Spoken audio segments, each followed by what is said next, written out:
আসসালামু আলাইকুম রহমতুল্লাহ বরকাত। আজকে আবারও কচুর লতি উঠাচ্ছি। অনেক দিন আগে উঠিয়েছিলাম, আপনারা অনেকে দেখেছিলেন। এরপরে প্রায় 1 মাস মতো হয়ে গেছে, এখন অনেক লম্বা হয়ে গেছে। এমনকি এক একটা গাছ থেকে 5, 6টা 7টা পর্যন্ত লতি বের হয়েছে এবং সেগুলো একদম কচি ডগা।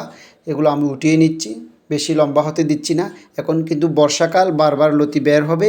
এজন্য আমি বারবার যাতে খেতে পারি, প্রতি মাসে অথবা প্রতি সপ্তাহে খেতে পারি, এই জন্য আজকে আবার উঠিয়ে নিচ্ছি।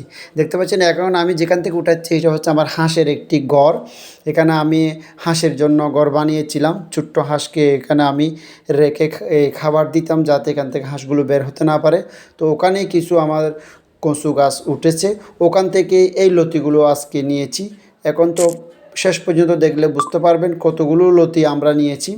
দেখুন কি পরিমাণ লতি। এটা হচ্ছে আমার মোটরের যে পাশের জায়গা, এখানে দেখতে পাচ্ছেন কচু গাছগুলো থেকে এই লতিগুলো উঠতেছে। যে একবার এই চিকন লতিগুলো চিংড়ি মাছ দিয়ে খেয়েছে, সে জীবনে এর মজা, এর স্বাদ ফেলতে পারবে না। আমার ভাই রিদওয়ান এগুলো মানে খাইতো না। একদিন আমি যখন খাওয়াইছি, এরপর থেকে সে আমি বাসায় গেলে বলে, ভাই একটু করে লতি উঠান, চিংড়ি মাছ দিয়ে রান্না করি খাই। এরকম স্বাদ।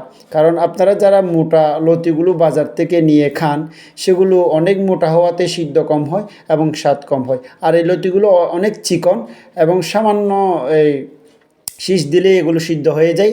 তো অনেক বেশি স্বাদ হয় এবং মুখে দিলেই একদম নরম, যেটা আপনি টেরই পাবেন না, এত এত স্মুথ, এত নরম।